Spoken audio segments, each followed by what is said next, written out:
So this morning we will do our Unit 2 biology review. Again, same thing, I'm going to go over the key concepts, give you an idea of where you're going to find those, multiple choice or written response, and we'll talk about kind of where or how I'm going to ask those things. Okay. So first thing that we went over in the biology unit was cell theory. Had 3 points. Anyone remember what they are?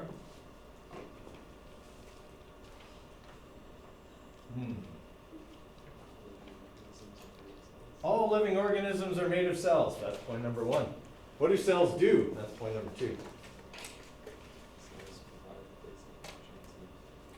They carry out the basic functions of the organism, which is probably the one point that you can work into the most answers. And the third point is about how they reproduce.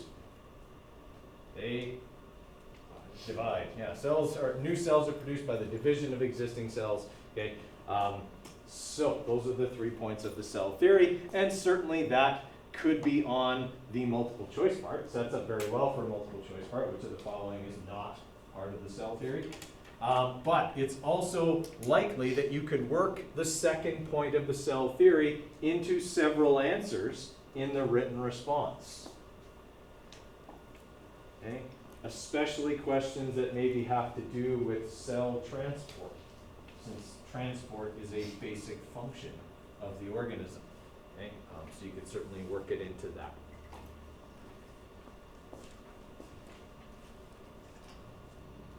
Okay, so probably should have said this before. For biology, what's the best way to prepare?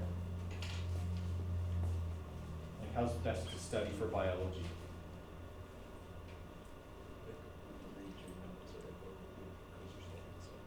Yeah, read your notes, quiz yourself, okay? And I would also say that on any of these things that I list on here as being most important, not just read your notes, but put them in your own words, okay? So process them and then like type them out in your own words or handwrite them in your own words, whichever is most useful for you, okay? But that makes you process it again, okay? And you're much more likely to commit it to memory if you have worded it yourself.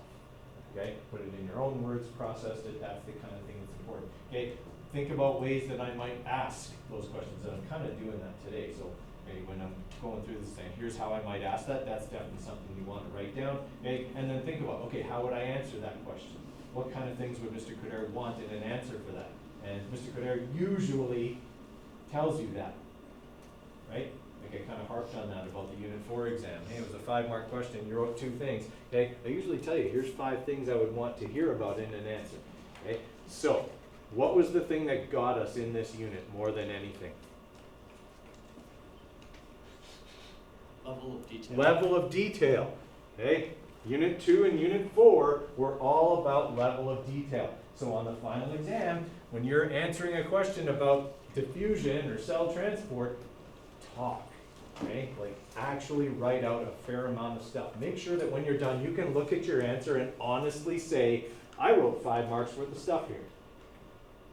Okay, if you've got like small handwriting, okay, or let's say reasonably sized handwriting, and you're not filling up the space, you're probably not writing enough. If you've got big handwriting, you should probably be saying continue on the back, okay, for some of these answers. Now, generally for bio, I give enough room for a reasonable answer. Okay, but if you've got less than half that space filled up, probably didn't write enough. Okay, make sure you have level of detail there. Okay, the next thing we talked about, okay, was modes of nutrition. What are the 2 modes of nutrition? They both end in trough.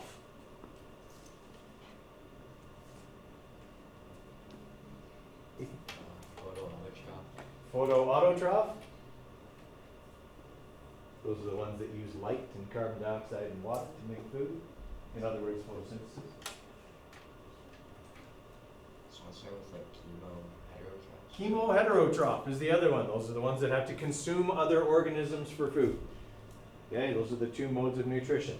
So this is certainly going to be asked about in the multiple choice part of the test. Okay, there are cellular structural differences because of those modes of nutrition. Okay. Photoautotrophs need to have chloroplasts in order to carry out photosynthesis.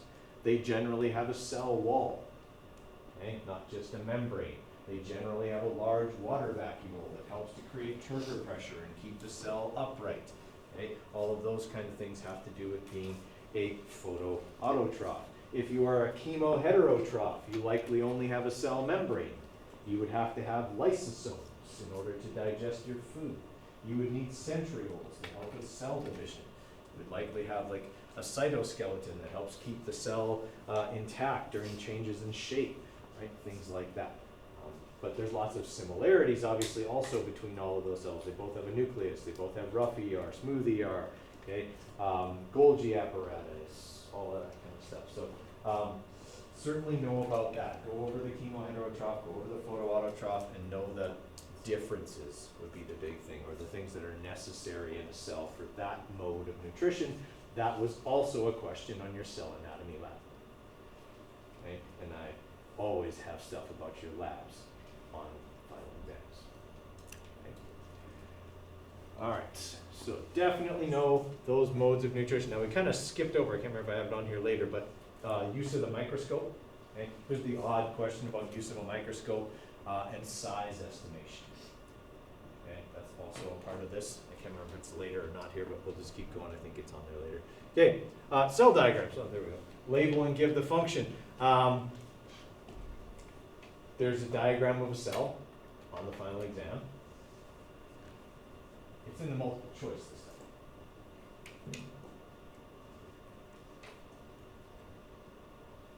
time. And it'll go kind of one of two ways. Like it could say structure, which numbered structure would be the Golgi apparatus, 1, 2, 3, 4, 5. Okay, well actually sorry, there wouldn't be 5, 1, 2, 3, 4. Or what is the function of structure number 2? A, support the cell with turgor pressure. B, carry out photosynthesis. C, digest food. D, detoxify poisons. Okay, something like that. Okay, so you need to know the structures and their functions to answer those multiple choice questions. But it will this time be in the multiple choice section because on your unit exam, it was in the written response.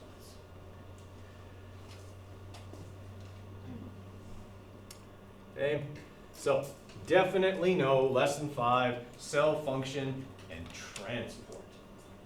Okay, the transport part is big. On your unit exam, there were 3 actually 3 that were strictly about cell transport and another 2 questions, okay, that involved cell transport. Okay, and your unit exam only had like 8 or 9 questions on it. So know that transport is a big, big part of the biology unit. Okay, so we already know that the functions of the cell are largely in the multiple choice. But cell transport is going to be in both sections and more heavily in the written. Okay. So on your unit exam, there was a question, and it was about the picture of Garfield on the front. And he was trying to learn by osmosis. He had the books tied to his head, okay, and body. And I asked, like, based on what you know about cellular transport, why won't this work? And for 5 marks, you had to tell me, first off, what is osmosis? How does osmosis work? Okay, like basically there were about 3 marks worth on just explaining the process of osmosis, and then another 2 marks for why tying books to yourself would not result in you learning. Okay, and that would have to do with osmosis only transports water, it only transports it across a membrane because there's differences in salt concentrations, okay, and it's always going to move the water to the higher concentration of salt, okay, things like that. So you describe what osmosis is and then say books and knowledge are not material objects, blah, blah, blah, okay, something along those lines.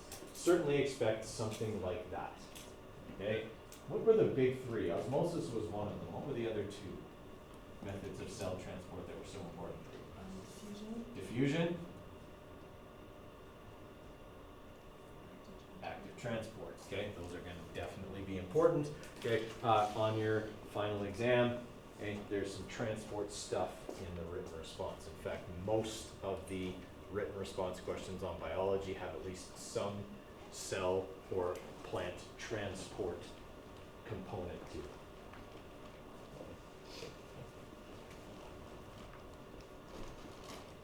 Okay, cell size and transport. Gee, how many times have we seen transport already? Okay, cell size and transport. On your unit exam, this was a question that had a picture of a giant amoeba trying to eat the Starship Enterprise. And I asked why an amoeba could not get this big based on what you know of cell size and transport. Okay, and it was about how surface area and volume, okay, have this weird relationship where as an organism gets bigger, the surface area to volume ratio starts to get too small. Okay? Diffusion doesn't work over large distances. It isn't targeted. Okay? And so as a result, it would take too long and be not efficient enough to transport materials through a large cytoplasm or large cellular volume.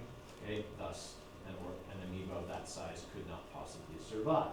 Okay? Expect to get something similar to that in the written response of your final exam. Okay? Cell size and transport is an important concept in this unit. Okay? So expect that you would get something like that. When I just kind of explained there what the answer involved, was it 5 marks worth of stuff? Okay, I mentioned diffusion. I mentioned its limitations, slow, not targeted. And I mentioned how cell size and surface area gets to be too small when a cell gets too big. Okay? Easily 5 marks worth of stuff in that answer. All right, so make sure that those are the kinds of things that you mention. Okay? If all you write for a question like that is, it's too big, so it won't transport stuff very well. Okay, well, that's a lot different than the answer I gave. You didn't even mention which transport it was. You didn't mention surface area to volume. Okay? You just said big is bad. Okay, that's probably 1 mark. All right, so make sure you've got 5 marks worth of material when you're writing your answers. Okay, so diffusion, okay, cube activity, that's what we just talked about. That was the Starship Enterprise question. Okay, and then this one, multicellularity and specialization. Okay. What was our prime example of specialization in a multicellular organism? It was on your unit exam, and we went over it about 3 times and looked at it in the cell anatomy lab. The leaf, exactly. The layers of the leaf, okay, is our prime example of specialization in a multicellular organism. Okay, it's the one that you have the most information on. Doesn't mean you couldn't talk about an animal, but we just never talked about it, so it would probably be a little harder for you to answer questions about specialization and multicellularity without the leaf. Okay? So when we talked about the layers of the leaf, we talked about how it's a eukaryotic organism. The cells have compartmentalization. That means that they have a nucleus and other organelles. Okay? And then when we looked at the leaf, okay, we saw that each cell's structure was a bit different because it was specialized to do a certain job. The epidermis had like no chloroplasts in it. Its entire job was to secrete the waxy cuticle. Right? The palisade layer, which was right underneath that, was full of chloroplasts. They were packed really close together because its primary job is to carry out photosynthesis. The spongy layer cells still had lots of chloroplasts, but their shape wasn't fixed and they weren't packed in really tightly because that layer was where water, carbon dioxide, and oxygen are exchanged. Okay? Then you had the lower epidermis, which also secreted the cuticle, but within the lower epidermis were the guard cells and the stomates, and the guard cells could change their shape based on how much water and salt were present, which could control the amount of water that evaporates from a leaf. I think I've given about 6 or 7 marks worth of explanation, okay, for now multicellularity and specialization. Agreed? Okay, is that what I'd be looking for? So if I've got a question about specialization and multicellularity, okay, know that that's what I'm going to look for. Okay? Use the layers of the leaf, or maybe the layers of the leaf will be the question, and explain. This part does this part does this. I don't think I'd even need you to talk about every single part. As long as you had 5 marks worth of explanation, okay, saying these things do different jobs, okay, even that could probably give you 3 or 4 out of 5. All right. So plant structure, okay, roots, leaves, stem, leaf layers, we just talked about that. Stomates are another good example. So all that kind of goes together, okay? And on the final exam, those concepts will definitely be combined. Okay? There are going to be some multiple choice questions about plant structure, roots, leaves, stems, stuff like that, okay? But certainly specialization, multicellularity, and the layers of the leaf and stomates are good examples. They go together very well.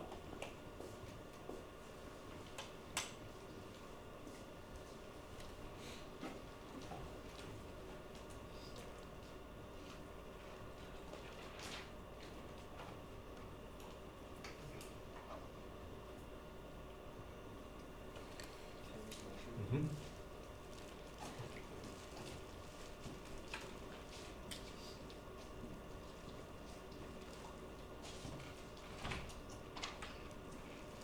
Okay, and then we talked about plant transport, and we did a lab on it. So is it something you should expect in the written response?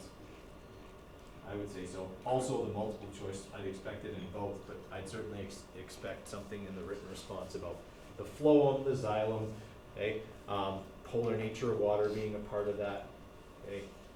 That whole osmotic pulling action from above, okay? That was what the lab proved. Okay, those kind of things are certainly going to be something you're going to need to explain.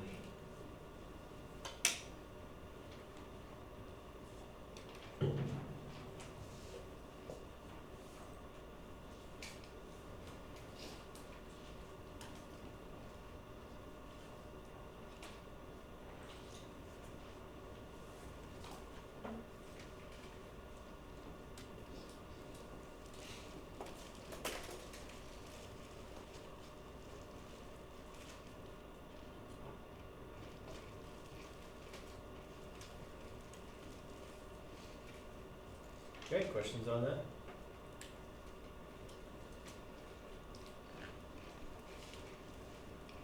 Okay, plant growth and developments. So, there's going to be stuff about the hormones. Multiple choice questions about the hormones. Okay, but there could also be questions about tropisms. Okay, and if there's questions about tropisms, then we definitely need to know the 3 types of tropisms and how auxins cause differential growth rates, okay, on either side of the stem, which causes it to curve.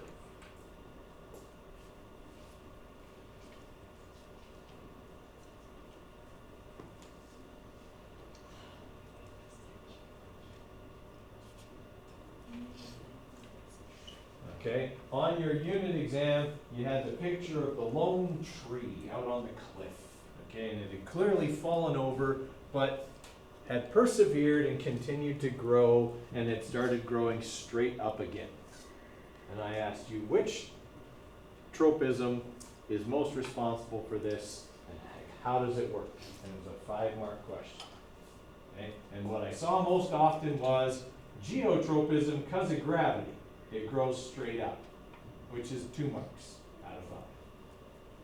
Okay. What I'd be looking for in a tropism question would be, yes, identify what type of tropism, and then explain how all tropisms work, because that's actually 3 out of the 5 marks. So you don't even have to pick the right tropism. If you get that part wrong, you're okay. You can still get 3 out of 5, because all tropisms work the same way.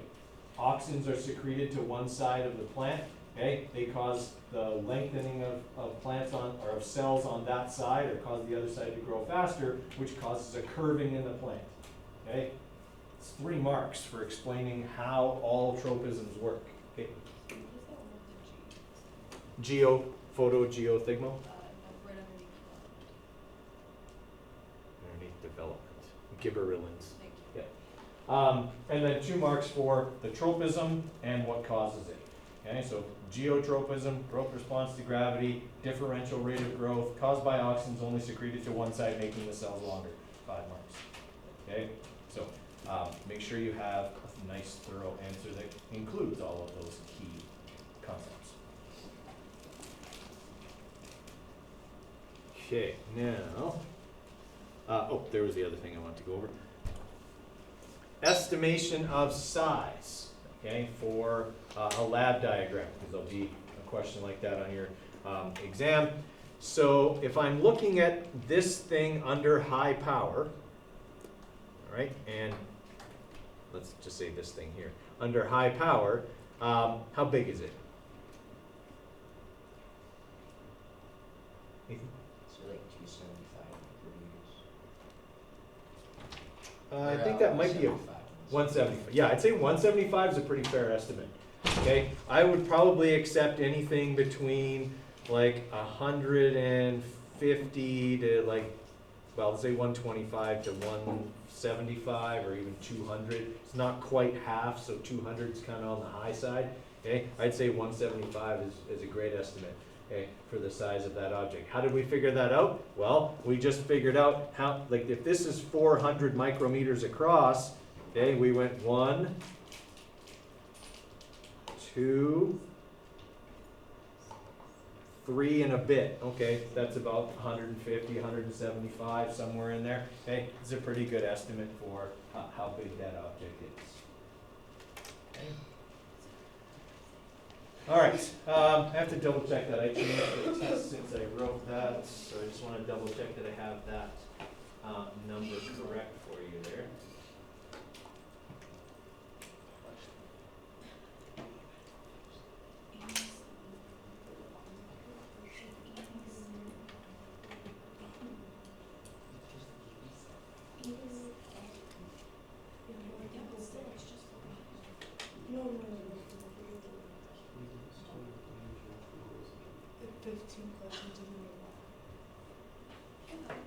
Okay, so there are, okay, sorry, I thought I had changed it, but, okay, so there's 50 multiple choice on your final exam.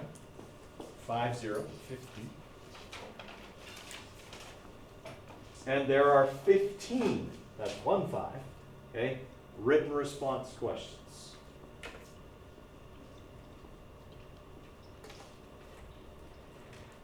So it is roughly 1.5 times as long as a unit exam, which fits you have about 1.5 times as long to write it. I have 2 questions. Okay. Is that for the total of the final? No, Or is that just? the total for the final is 137. Okay. Okay, 50 plus 87. Now, I know the 87 marks in the written is probably seeming really intimidating, but remember, I give ridiculous amounts of marks for each question. Okay, there's a couple of questions in there that are 8 marks. And they probably shouldn't be, but I'm trying to be generous and give you lots of opportunity by showing your work to get lots of marks.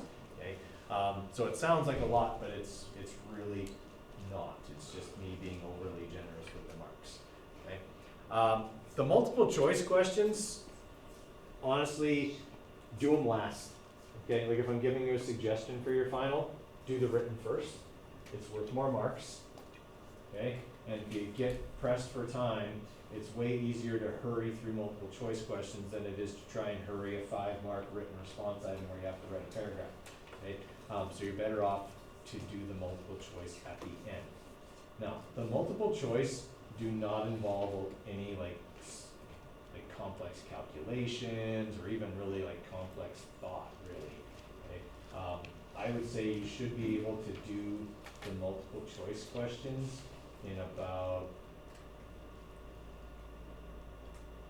35 to 40 minutes. Okay, there'll be some of these questions that you'll be able to do 2 or 3 a minute. Okay, so they go fast, okay, and they're supposed to. And then in the written, there's some that'll go really quick, like your balancing questions I told you about yesterday, like, you guys will be done those 3 balancing items in no time at all. So, it seems like a lot, but trust me, it's not as much as it seems. You may. So when I built the exam, it should take you about between an hour and a half and an hour and 50 minutes to do. Okay, did you sign in, Shante? Yeah. Should take you between an hour and a half and an hour and 50 minutes to complete the final exam. but keep an eye on the time. Okay, don't get stuck on a question and sit there and continue to stare at it and be non-productive. Okay, move on to the next one. And do the ones you're sure about first. I think I told you that before. Definitely do the ones you're sure about first. Get them done so you know that you've got the ones you can do finished. Okay. There's no surprises. I'm not asking you anything on the final I haven't asked you before. Okay. 2 hours. Okay, so you have a 2-hour test. Okay, that's an hour and 20 minutes. You normally have about 80, 85. Okay, to write a unit exam. So it shouldn't be a challenge to finish it. Is it going to take you most of the time? Yes. Okay. I don't design a 2-hour exam to be done in an hour. If you're done my exam in an hour, you probably didn't do very well. And I do not throw that down as a gauntlet of challenge. Okay? Because I've had a student who took it that way. And that did not go well for him. Okay? He's like, oh yeah, I can finish your test in an hour. And then 58 minutes he comes in with his test. I'm like, you can't leave yet. There's 2 more minutes left. And I looked at his test and I went, no. There's about 30 minutes left. Sit down. Okay? Like, he wasn't even, like, he had left a bunch of questions blank. Like, you're not done. Like, just take your time. Okay? So yeah, it should take you, expect to be in there for, an hour and 45 minutes for sure. Right? If you're done significantly earlier than that, you probably haven't done enough. Or you're just super smart. I did have one kid who wrote this exam, got like 98% on it, and was done in an hour and 10 minutes. Okay? But he's probably going to help NASA plan and send people to Mars. Like he's that kind of smart. Or he's going to be a brain surgeon or something. Okay? There's gifted people out there too. Right? So I'm not saying it's not impossible, but for the average student, it should take you an hour and a half to an hour and 50 minutes to do a good job. Okay? All right. Questions from bio from you guys? Anything you would like me to cover in more detail or talk more about? If you have lost your cell diagrams, there are more up front here in color in case you need another one. So yeah, sorry, I don't know where I was going with that, but that thought was there, that if you have lost your diagrams, they're up there in color. Can we go over the growth and development and transport stuff? Okay, yeah. All right, so plant growth and development. Okay, so the big thing with plant growth and development is knowing the different hormones. Okay, that auxins make the cells get longer. Gibberellins kind of are focused mostly on stalk growth, and your cytokinins cause cell division. Abscisic acid leads to dormancy. Okay, ethylene causes the ripening of fruit, so it's about the hormones mostly. For transport, it's mostly about that. You've got the xylem and the phloem. Okay, know what they transport, where they are. Phloem's on the outside, right? So if I've got the stem of a plant, okay, the xylem is here in the middle, okay, and the phloem is on the outside, right? Goes around. The phloem transports sugar down using gravity. The xylem transports water up using osmotic pulling action and the polar nature of water, the hydrogen bonds, like cohesion and adhesion to those microscopic little tubes. Okay, the osmotic pulling action from above is due to the evaporation of water. So water evaporates through the stomates, and when it does that, it leaves salts behind. Okay, because there's now salts building up in the spongy layer of the leaf, water moves towards the salts because of osmosis. That's the osmotic lifting action from above that pulls the water up from the rest of the plant. If you can describe that process, talk about osmosis, talk about the polar nature of water for the xylem, and talk about gravity and sugar for the phloem. Good, okay? And that was a 6-mark question on your unit exam.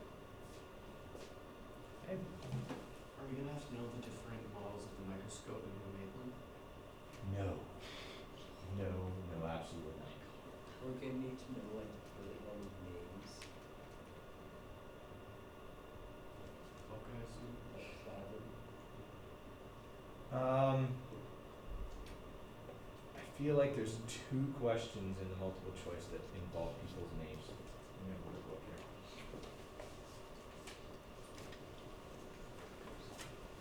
here. There's one involving names for chemistry.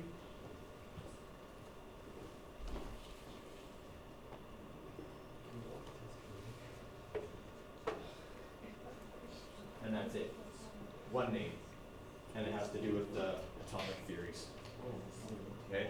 And remember, I told you the 2 most important people for that are development of the atomic theory. The 2 most important people are Dalton and Rutherford. Dalton and Rutherford are the 2 most important. Okay? Because Rutherford discovered the nuclear model, okay, or discovered the nucleus, and Dalton came up with the atomic theory. Okay? Yeah, so they would be the most important. There's none for biology.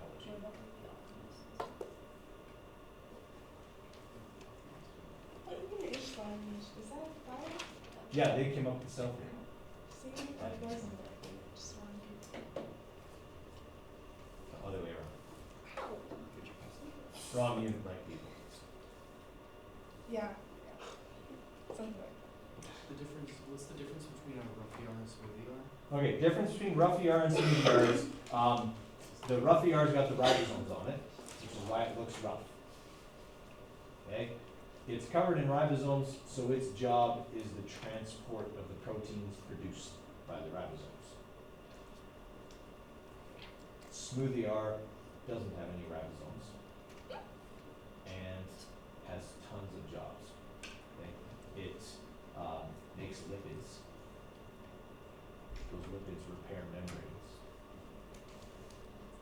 Breaks down complex carbohydrates.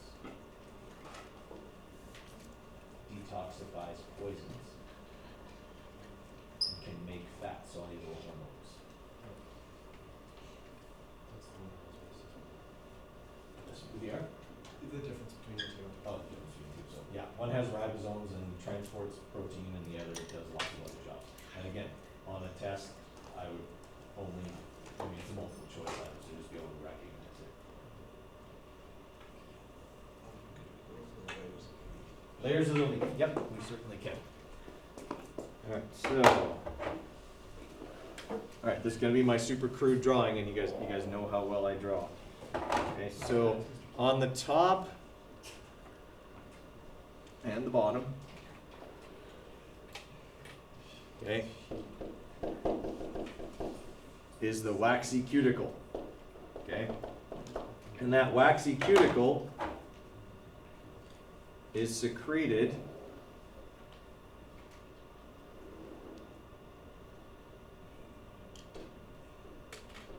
by the cells of the epidermis. Now, I will probably need to alter this slightly.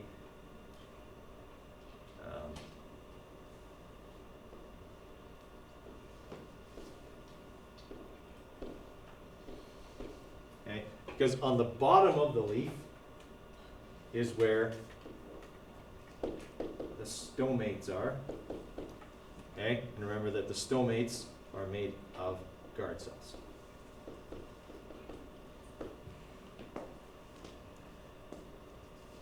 Okay, so each one of those little ovals is a guard cell, and they make up a stoma.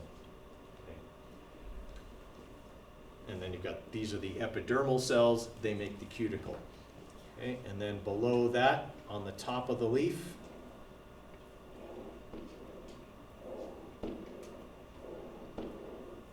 oh, I made this diagram way too big. It seemed like the right size when I was drawing simple stuff.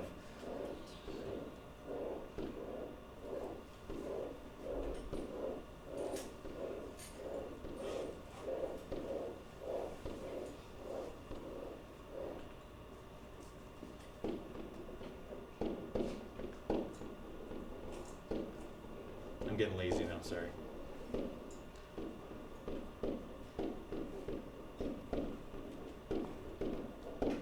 Etc. Okay, so this is the palisade layer. Okay, it's full of chloroplasts, right? That's the photosynthetic layer of the leaf.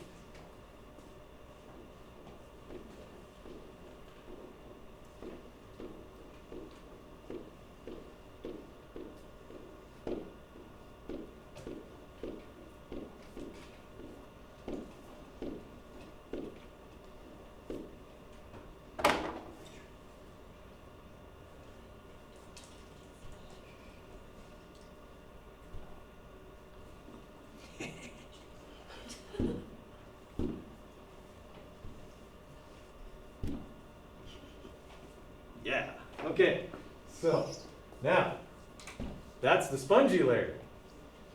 Okay, and it got smarter. Okay, so spongy layer, it's still going to carry out some photosynthesis. Certainly all of those spongy layer cells have got chloroplasts in them. But the big difference is that they're not tightly packed like the palisade layer. There's gaps in between where water, carbon dioxide, and oxygen are going to be present. That enables those gases to be exchanged through an open stomate. Okay, so as long as we know the epidermis secretes the cuticle, okay, the palisade layer is responsible for photosynthesis. That's why they're tightly packed and so densely packed with chloroplasts. The spongy layer are irregularly shaped so that water can be stored essentially and then gases can be exchanged in that layer. And then the bottom layer has the stomates, which can change their shape due to osmotic pressure, okay, and control essentially or regulate the amount of water that evaporates and also secrete a waxy cuticle on the bottom. Yeah? What was the last one? What were the stones doing? They can open and close because of different amounts of salt. Remember, as water evaporates through, salt gets left behind, and that can change their shape because their water vacuoles will empty. What?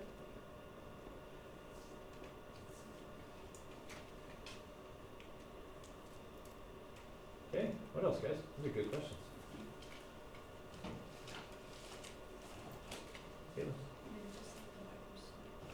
Okay, there's nothing on the microscope other than that size thing we went over already. One more size thing? Okay. All right, so if I'm looking at something on high power, the field of view, that's the diameter essentially, is going to be 400 micrometers. Okay, and remember, this is an estimation, and it's going to be multiple choice, not written response. Okay, so the answer should be fairly obvious. Okay, when you're looking at it. So if I've got an object that is about yay big, okay, and I said, what is the approximate size of this object? A, 400 micrometers. B, 300 micrometers. C, 200 micrometers. D, 100 micrometers. What's the most reasonable answer? 100, yeah. Okay, and it'll be obvious like that. I'm not going to try and trick anybody on it. I'm not going to require you to do any calculating. It's going to be a matter of, that's about a quarter. Oh, that's 100. Okay, that'll be the extent of the math involved in that. Okay. Does that help, Gail? Okay. Just Will there be stuff on the endocytosis? there could possibly be a multiple choice item about the different types of endocytosis and exocytosis, but again, it would just be a recognition item. Okay, as it was on your unit exam. So if you have one that talks about, cells gulping in water by changing the shape of their membrane, that would be pinocytosis. If it was engulfing a food particle by changing the shape of the membrane, it would be phagocytosis. Remember, the difference between those and the big three is endocytosis involves a change in the shape of the membrane. Okay? Active transport, diffusion, and osmosis don't require the membrane to change shape. So if something's being engulfed, okay, or expelled, okay, by a change in shape of the membrane involving a transport vesicle, it's one of those. Okay? If it doesn't involve that, then it's one of the big three. Okay, so plant hormones, okay, auxins, okay, lengthening, okay, and that's for tropisms.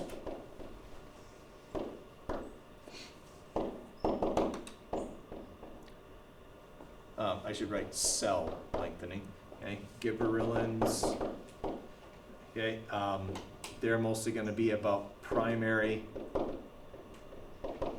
stem growth.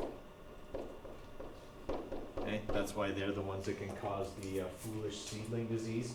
Gibberellins are actually produced mainly by the roots, but affect mostly the stem. Okay, and then we had cytokinins.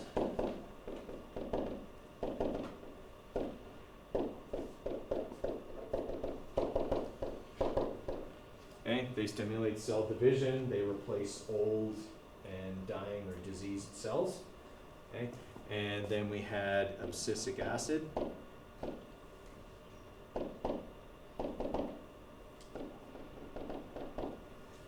Okay, and it can promote dormancy. Oh, dormancy, not dormancy, dormancy.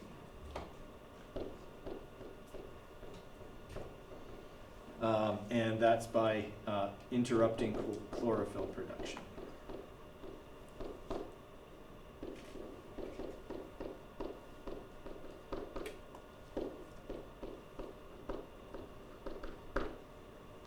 And then we had ethylene.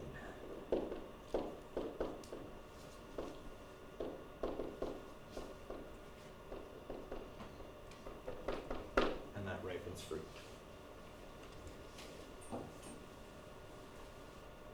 Okay, so there's certainly going to be some multiple choice items that probably involve pictures, okay, to do with the plant hormones. But auxins is the big one to do with any tropism, which, you know, could certainly be a written response item. Definitions of tropisms. Okay, definitions of tropisms.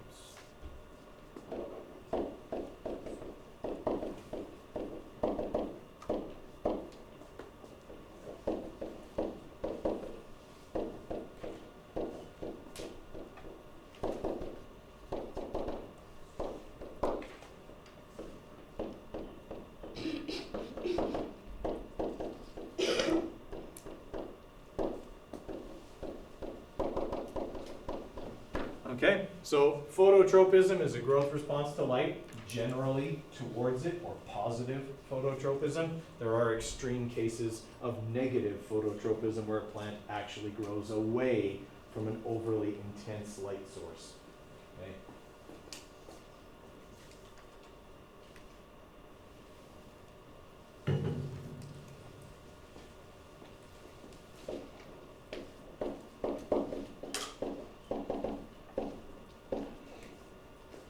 Okay, geotropism.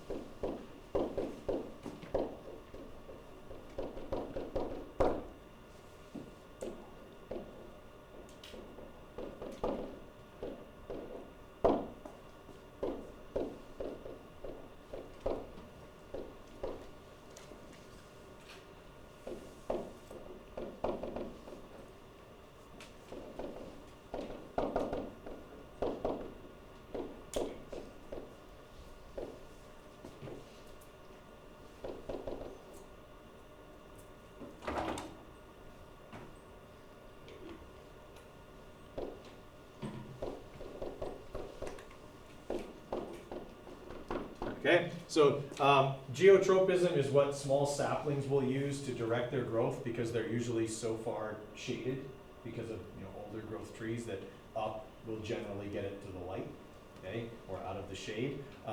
The most common one that we've seen are trees that are tipped, or plants that get tipped over and as a result grow back upwards for balance. And the last one is thigmotropism.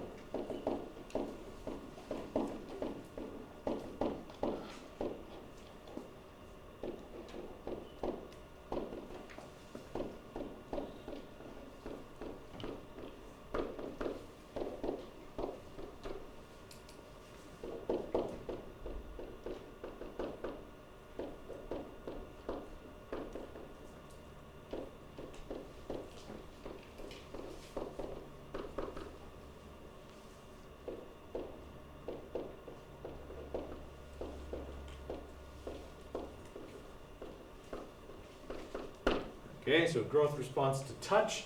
Tendrils grow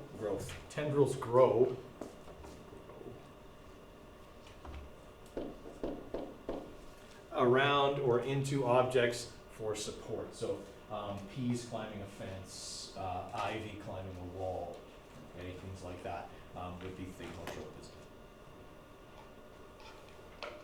Okay, they all work the same way. They all make those curves in the plant by having one side of the plant grow faster than the other because more oxygen is being secreted to that side, and the cells on that side are getting longer, okay? That's what bends the plant, okay? Right, what else?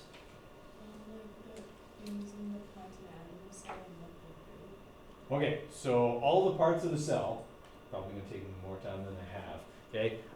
But you definitely wanna look at lesson 5, because in lesson 5 is where all of those definitions are, okay? And then you've got your cell diagram, double check that you have one. If you don't, make sure you grab one off the thing here at the front. So generally you've got your, between a plant and an animal, the big differences are the presence of a water vacuole and cell wall in plant and chloroplasts. And then in an animal, you got the centrioles and the lysosomes and no wall. Okay, the things they have in common: nucleus, which stores the DNA. Okay, the nucleolus, which copies the DNA and controls protein synthesis. You've got your smooth ER that, as we said before, transports fats, repairs membranes, makes lipids, makes fat-soluble hormones, detoxifies poisons, and break down complex carbohydrates. You've got your rough ER that transports protein. You've got your Golgi apparatus that makes vesicles for waste transport. Your lysosome that digests food. Your cytoplasm that facilitates diffusion. Nuclear membrane that only allows genetic material in and out. Cell membrane that is selectively permeable. A cell wall that is a frame of the cell. Water vacuole that exerts turgor pressure.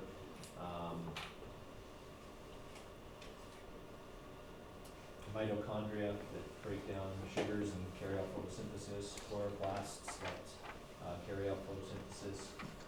Sorry, did I say mitochondria carry out photosynthesis? Carries out cellular respiration. Ribosomes make protein. Did I cover it all? I don't think I missed it. I don't think so. Yeah? It's a lot. It's a lot to write down. Yeah, active transport.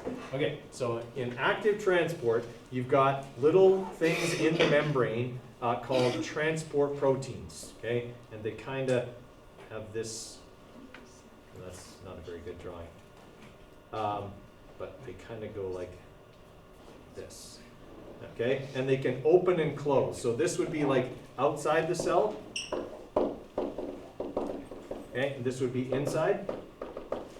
And so in active transport, energy is expended and it causes these proteins to change shape so that they actually do this.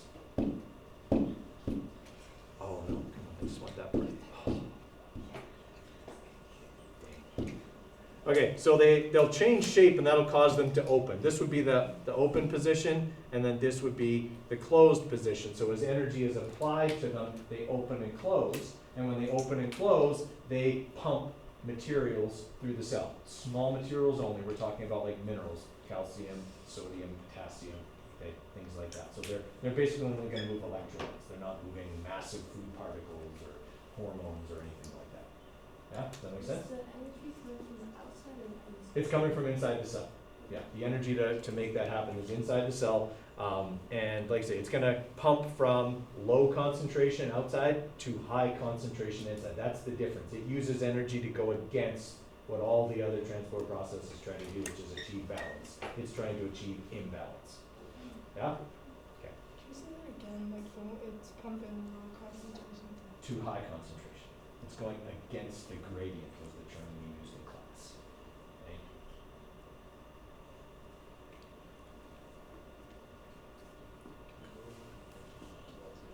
Yeah, so compartmentalization just means that you're eukaryotic and you have organelles inside, and the organelles each do a different job. Yeah, that's all compartmentalization is. Okay, if you're a bacteria, you're prokaryotic and don't have that. So it makes all the processes more efficient because they have an ideal environment for their process. Okay, what else, guys? Those are some good questions.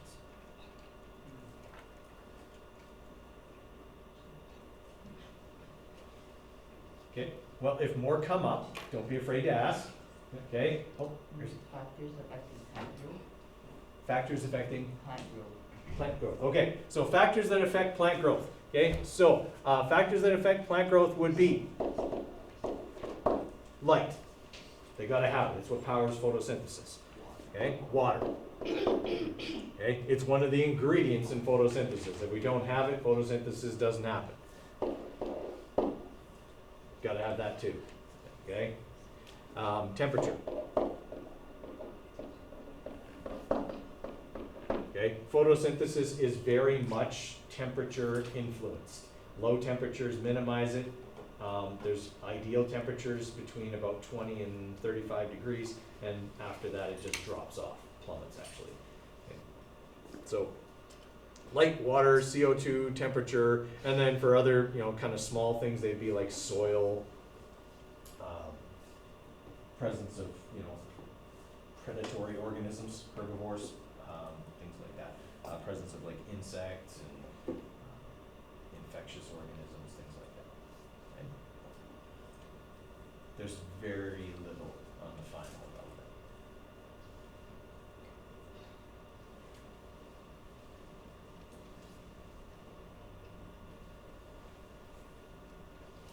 Okay. Well, if more questions come up, just ask. Okay. But for now, I would actually let's do the mole equation since we didn't get to those yesterday. Do some mole equation.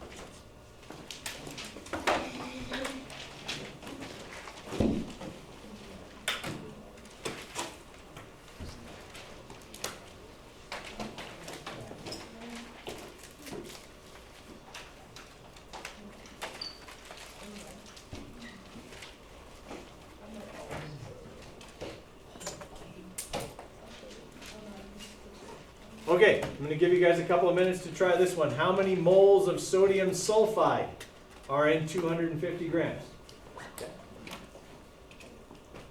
Okay, our givens are that we know the mass, 250 grams. Okay, we know that the material is sodium sulfide, okay, which is an ionic compound, Na with S, which then needs to be dropped and swapped. This is a -2 and this is a +1, and this is what would get people on this question, is they would forget to do that. And then they're not going to get the molar mass rate, which is going to be 22.99 times 2 plus 32. 0.07. Yeah, 0.07. Okay. 32.07. What do we get for a total on that? 78.05. 78.05. Okay, grams per mole. All right, so now that we've got little m and big M, we just have to plug into the formula here. Okay, so 250 divided by 78.05. All right, is 3.2 moles. Okay, everybody all right with that? That's the easiest one. Yep. Okay. Okay, I think we did the one here at the bottom yesterday, right? And I think the one above that too. And this one here? No, we did The calcium, I don't think we did the calcium chloride one. No, we did one and then you walked us through one. Through one, okay, but it was the one at the bottom. I don't think we did this one, did we? No. Yeah, No, we did do that one. that we did. Yeah, okay. So, try this one. How many moles of calcium chloride, or sorry, how many molecules of calcium chloride in there in 175 grams? For this one, you will need Avogadro's number.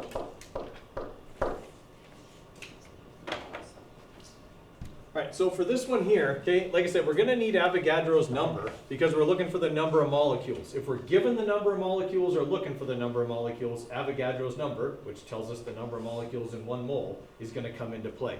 Okay, so first thing we know is that this is calcium chloride. Calcium's a 2+, chlorine's a 1-, so we're looking at CaCl2, so that'll be 40.08 plus 35.45 times 2, which should be 110.98, yeah? I just did that in my head. No, I memorized it. Okay, I didn't just do that in my head. M equals 175 grams. Okay, so if we're going to find the number of molecules, the first thing we need to know is the number of moles. Because we know there's 6.02 times 10 to the 23 molecules in 1 mole. So if I know the number of moles, I can multiply those two numbers together and get the number of molecules. So N equals little m over big M. Okay, so that'll be 175 divided by 110.98.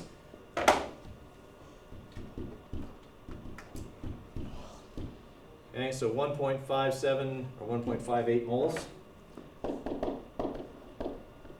Okay, I'm going to keep all the decimals in my calculator until the end though. All right, now that I've got that,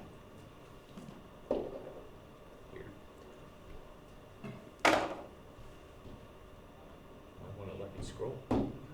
Weird. Okay, so now that I've got that, now I want to go back and use Avogadro's number. So the number of molecules equals, okay, 6.02 times 10 to the 23, the number of particles in a mole, times the number of moles. All right, so we'll have that number times Avogadro's number, 6.02 E23. Okay, so there's going to be 9.49 times 10 to the 23 molecules of calcium chloride in 175 grams. Right? And I think we went through the other one where it was the other way at the end of class yesterday. Okay, so don't pack up, there's still 6 minutes left in class here. Okay, I would like you guys working on some of the review activities that I posted in Google Classroom yesterday. Okay, I posted the full final exam review package there so you can start having a look at that.